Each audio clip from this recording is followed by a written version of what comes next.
तार साहब, ये बलून जो जिसे कहते हैं ना, कंट्रोवर्सी आ गई है। ये बेसिकली अमेरिकन एयर स्पेस में एक चाइनीज़ बैलून जो है, जिसको सर्वेलेंस बैलून है, जो कि हाई एल्टीट्यूड पे था। और बेसिकली तो कहा जा रहा है कि ये पूरे नॉर्थ अमेरिका की जो है वो कर रहा था, इंटेलिजेंस गैदरिंग कर रहा था। और secretary of state Antony Blinken ने चाइना का दौरा करना था, जो कि 5 फरवरी को तार साहब शुरू होना था। और वो जो दौरा है वो उन्होंने ख़त्म कर दिया है। सेक्रेटरी ऑफ स्टेट ने ये कहा है कि ये चाइनीज़ जो अमेरिकन सॉवरेनिटी की वॉयलेशन की है चाइना ने। और चाइनीज़ कहते हैं कि हमसे गलती हो गई है। बालून जो है वो, जो जिसको सिविलियन एयरशिप चाइनीज़ कहते हैं, वो फिसल के तो इधर चला गया। आप इसको चाइना अमेरिका ताल्लुकात में कैसे देखते हैं? सेक्रेटरी ऑफ स्टेट जो है, उनका जो दौरा कैंसिल हुआ है, उसको कैसे देखते हैं? ये तो एक बड़ी, जिसे कहते हैं ना, जंग का आगाज़ है। अमेरिकन तो समझते थे कि अटलांटिक ओशन इतना बड़ा, यहाँ पे आते ही कोई नहीं है। तो अब तो चाइनीज, रशियंस तो जो है वो क्यूबा तक पहुंचे थे, चाइनीज तो अमेरिका के अंदर आ गए। बिल्कुल। चीमा साहब, इसके ऊपर खास कर क्योंकि अमेरिकन फॉरेन पॉलिसी और इस सारे जो करंट अफेयर है, जो this is my favourite subject. मैं 2-3 दिन से बड़ा रिसर्च इस पे कर रहा था। आप चाइनीज कहते हैं कि स्लिप होगा, आ गया पीछे दूसरा बलून भी आ गया जो साउथ अमेरिका के ऊपर इस वक्त कर रहा है। और मैं पूछना ये चाहता हूं टोनी बिल्किन साहब से कि टोनी बिल्किन साहब, वो अलास्का से पूरे कनाडा से होके बिल्कुल बिलिंग्स, जो टाउन है जिसका नाम है बिलिंग्स मोंटाना, एग्जैक्टली वहां पे आ गया जहां आपके न्यूक्लियर मिसाइल्स हैं, जो इंटरकॉन्टिनेंटल मिसाइल्स हैं, उनके ऊपर आ गया बिल्कुल बनू। वो स्लिप होके चाइना से इधर फिर रहा है, बिल्कुल एग्जैक्टली उस पिन पॉइंट जगह पे आ गया। दर हकीकत मैं चीमा साहब इसके पीछे सारी चीजें आपको बताना चाहता हूं कि इस वक्त अमेरिका इतना मजबूर, लाचार, होपलेस, हेल्पलेस क्यों है और इसका आगाज किस तरह हुआ था। इस वक्त अमेरिका में देखा जाए तो गवर्नमेंट चला रहे हैं ओबामा साहब, क्योंकि जो हमारे जो बाइडन है वो तो उनकी सेहत भी इजाजत नहीं देती है। और जितनी कैबिनेट है वो सारी की सारी ओबामा ने हैंड पिक करके तो इनको पकड़ाई है, इंक्लूडिंग टोनी बिल्किन साहब। अच्छा, उसमें अब ओबामा साहब की फॉरेन पॉलिसी क्या थी? उनको अमेरिका के अंदर कहा जाता है अपोलोजेटिक गवर्नमेंट। वो जहां जाते थे अपनी स्पीच माफी से शुरू करते थे कि हमें पिछली माफी दे दे, आइंदा हम ऐसे नहीं करेंगे। और दूसरा, उनका अमेरिका के साथ, अपनी कौम के साथ वादा था कि मैं अमेरिका के फंडामेंटल्स चेंज कर दूंगा। उन्होंने कर दिए। अब इस वक्त अमेरिका इतना कैलकुलेटेड हो चुका है, इतना लोग इसको प्रेडिक्टेबल हो चुका है, इतना। सबसे पहले तो पुतिन ने कैलकुलेट किया था ओबामा साहब को सीरिया में, जहां वो रेड लाइन ड्रा करते रहे लेकिन कर कुछ ना सके। उन्होंने वहां पे अपनी नेवल बेस बना ली और दनाते फिर इस वक्त सीरिया उनके कब्जे में है। ईरान के बंदे वहां खुले फिर रहे हैं, बल्कि उनका एक पूरा ब्रिगेड वहां सर्व कर रहा है। तो वहां से इन्होंने इनको देख लिया कि अमेरिकन अंडर ओबामा पॉलिसी और Obama doctrine, they can not fight, they are not interested in fight. दूसरी कैलकुलेशन हुई है अफगानिस्तान के अंदर। जब ये माफिया मांगते $25 बिलियन का सामान वहां छोड़ के अपने बच्चों की लाशें कंधों पे उठा के जब भागे हैं, तो दुनिया ने कैलकुलेट कर लिया था, प्रेडिक्ट कर लिया था कि दिस इज इट। अब आज मैं हैरान इस बात पे हूं कि सिविलियन ने उसको देखा है बलून को बिलिंग्स मोंटाना में। ये पता नहीं सोए पड़े सारे ही। और सबसे बड़ी बात है कि बार बार चीखते हैं, कहते हैं 60,000 फीट बुलंदी पर था, वो 40 पे था। आम कमर्शियल जेट लाइनर 37 आज तक तो कमर्शियल जेट लाइनर जाता है। 40,000 फुट की बुलंदी पे बलून था। और ये पता नहीं इतना बरवाना पीते हैं, इनको समझ नहीं आती कि देखना कि इस तरह बलून ही नहीं नजर आ रहा। और वो तो काफी दिनों से फिर रहा है ऊपर। ये नहीं को रैंडमली आ गया, उसके ऊपर सोलर चीजें लगी हैं, सारा कुछ। इस हाईली साइंटिफिक चीज है जो उड़ रही है। और दूसरा बलून भी पीछे अब साउथ अमेरिका आ गया, उसको क्या करेंगे ये? और अलास्का से होके कनाडा के ऊपर घूम रहा है। मैं तो as an American sitting in Washington DC में तो डर रहा हूं कि इसी तरह मिसाइल आने शुरू हो गए थे। ये तो नशे फिर दिन पे जा रहे, ये तो ड्रंक नशा ने इतना वीड पीते हैं। 55% यूज राइट नाउ, प्राइड के साथ कहते हैं they are smoking marijuana। 55% youth. और दूसरा मैं बताना चाहता हूं कि फॉरेन पॉलिसी के हालात ये हैं कि एलाइज अपने हल खुद ढूंढ रहे हैं। Germany directly talking to Russia, the European directly talking to Russia अपने मसाइल हल करने के लिए। सऊदी अरेबिया जो इनका एलाइज था मुंह पे थप्पड़ मार रहा है इनके। जो बाइडन जब गया Saudi Arabia, while he was still in Saudi Arabia, तो मोहम्मद बिन सलमान ने कहा था कि we will not increase a single drop of oil। उसने इतना भी नहीं वेट किया था कि बाबा जी जहाज चढ़ जा, उसने बैठे बैठे कह दिया। जिसके बाद जब प्रेसिडेंट शी वहां पे गए, उनका इस्तकबाल देखें किस तरीके से उन्होंने किया। They are directly talking to China, directly talking to Russia. तो दूसरी flavour, India is buying oil from Russia, refining it and selling to America.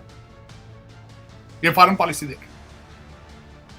सबसे बड़ी फ्लेवर मैं समझता हूं कि इमरान खान साहब जैसा बंदा साइफर इनके मुंह पे बार बार मार रहा है। ये देखो साइफर साइफर रिजीम चेंज, कोई जवाब नहीं दे सके उसको। दूसरा थप्पड़ अभी पाकिस्तान ने फिर दोबारा मारा है कि हम रशिया से तेल लेंगे, पैसे चाइनीज करेंसी में दे। अब बलून छोड़ के मैं समझता हूं कि जो कुछ भी जो कोई रशिया कर ले, चाइना कर ले, they have lost the will to win the game. अब मैं उसकी सबसे बड़ी रीजन बताता हूं आज अमेरिका के अंदर हो क्या रहा है। यहां पे हर स्कूल के अंदर लिबरल, सोशलिस्ट, प्रोग्रेसिव प्रोफेसर सारा दिन बच्चों को बताते हैं what America has done to you. America is a bad place to be. America is a racist place. America is not good. America name itself is racist. The word White House is racist. American flag is racist. American यहाँ पे statues आपने देखे, statues गिरा गिरा के जो करते रहे। बॉर्डर खोल दिए उन्होंने, बिल्कुल कहते हैं they are coming home. The Spanish people, Mexicans, they are coming home. Let them come. अगर ये फिलॉसफीज चलेंगी तो फिर यही होगा। बलून क्या होना है? तो मेरा कुछ नहीं, रोज मैं कहता हूं दिन में 10-10 बलून आ जाए, they don't care. Ivy League स्कूलों में चले जाओ, वहां पे सारे चाइनीज और इंडियन बैठे हैं, अपने बच्चे तो सारे इनके वीड पी रहे हैं। तो दर हकीकत जब कौमें विल छोड़ दें, और बल्कि मैं सबसे हमेशा ये कहता हूं कि रीसेंट वियतनाम में और अफगानिस्तान में जो चीजें इनके वार स्कूलों में अभी मेरा ख्याल सही तरीके से पढ़ाते नहीं है कि you don't fight the Wars with armaments and things, you fight the Wars with will. Innovation थी 18वीं सदी की, हर चीज अमेरिका से इजाद होती थी, अब कुछ इजाद नहीं हो रहा है यहाँ पे, कुछ भी इजाद नहीं कर इस वक्त इनका। दे have lost the will of it. अब सिर्फ चल रहा है, अगर मुझसे पूछें तो सिर्फ चल रहा है जुकरबर्ग, मेरा ख्याल फेसबुक की वजह से, ट्विटर की वजह से ये चल रहे हैं। यही बड़ी सबसे इंडस्ट्री अब इनकी, मेरे ख्याल में, यह हॉलीवुड है। अब इनके पास कोई नई चीज इजाद करने के लिए कोई नहीं है, ना दुनिया को कुछ देने के लिए है, ना बनाने के लिए है। They have dropped the towel. अब मैं दूसरी सबसे बड़ी कैलकुलेशन की बात बताता हूं, चाइनीज बलून क्यों आ रहे हैं, दूसरी वजह बताता हूं। सर, चाइनीज को यह पता है कि हंटर बाइडन कौन है। हंटर बाइडन ने पैसे यूक्रेन से बनाए हैं, हंटर बाइडन ने रशिया की मॉस्को की मेयर से बनाए हैं, और अपनी चाइनीज कंपनियों के साथ एम्बेडेड था। वो बिलियंस डॉलर्स उसने चाइना से बनाए, तो उन्हें नहीं पता कि इनकी लिमिट क्या है, what kind of mindset they have. They are embedded, they are up till nose they are in corruption. तो अब वो बलून छोड़ के जो मर्जी भेजे, they know it what kind of people they are, who is sitting on the wheel, who is sitting on the driving seat. They know exactly. वो इस वक्त अगर मुझसे पूछे, अफगानिस्तान आखिरी चीज था, मेरा ख्याल एक काफन का आखिरी नेल था अफगानिस्तान। उसके बाद दुनिया ने देख लिया कि they are no more, they are no more, they are not the, they lost the status of their being a sole superpower on the planet in Kabul, and they lost to the people they are still riding on the donkeys. This is what this will be taught in the future in army schools, in the State Department. This is that they will tell them that we lost the war. First war इन्होंने lose की थी हो Chi Minh से, Vietnam में। Second war they lost from the people, and especially to the person who has never traveled outside of Afghanistan. The people on the donkeys, they lost. This is what they will teach in the army schools and the State Department in the future, relating foreign policy. Foreign policy ये एक होती चीज, चीमा साहब इन्होंने कोशिश बड़ी की। इन्होंने जब जापान के ऊपर एटॉमिक एक्सरसाइज की थी ना, उसके बाद धाक थी, इनका डर था, खौफ था दुनिया में। वो आहिस्ता आहिस्ता इन्होंने बड़ी कोशिश की, न्यू वर्ल्ड ऑर्डर बनाया जाए, प्रीएम्प्टिव अटैक, पैट्रियाटिक एक्ट, मेरा मकसद है इराक पालता है, इधर कोटता हो, ये कट कोशिश इन्होंने की है रिवाइव करने की।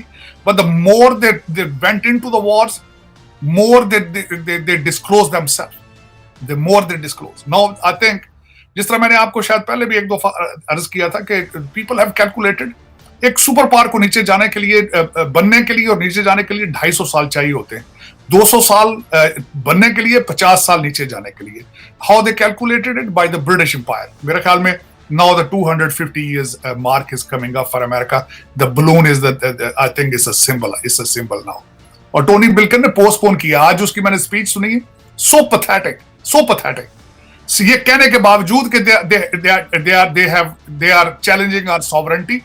In the same speech, he said, "We have to keep the dialogue open." The world want to see the China and America. No, let me finish.